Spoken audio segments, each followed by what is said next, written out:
Clavius Rom Galkapatu Clavius pen Rom Galkap ulian pi khati Jesu han sunga ki phumin atho ki khit chiangin Rom kumpi lamte in aluang hom nak pi in zongu hi han khu hen na khau ki pek sat te mu in aluang tuam na puan akinusia te mu hi Jesu nung zui te in aluang guin sel sim hi ding hi chi in mo sakin nung zui te man ding in zong hi nung zui te amu chiang in nung zui te laka Jesu ommu in lamdang sama ma hi Clavius in Jesu sing lam te tunga asi lim takin mu in nung zui te laka nung ta in amu chiang in lamdang salua hi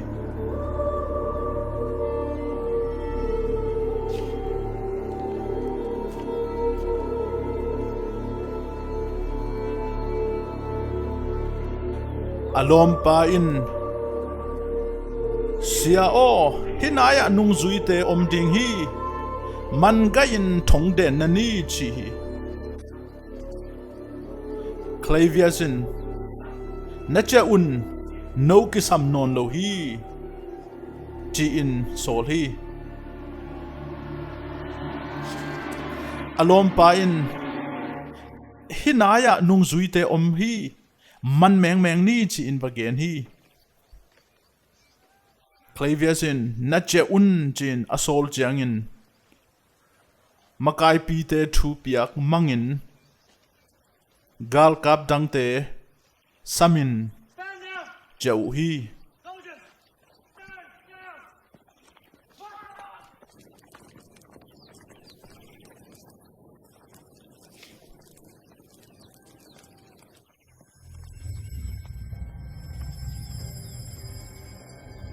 Clavius in Jesu asi lai tak mu in nung tain anung zui te laka amu chiang in lamdang salua in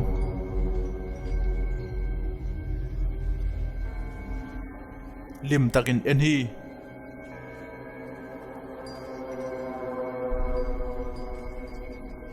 Jesu in Clavius hopi in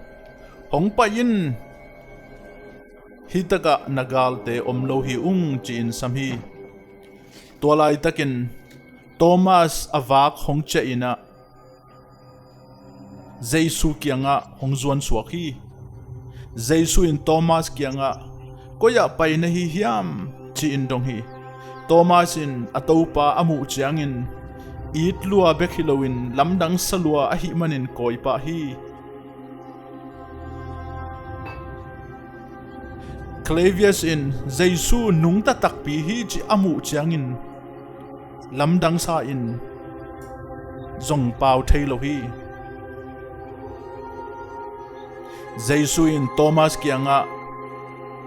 hitaka enin ongki het na ka khutte chin lakhi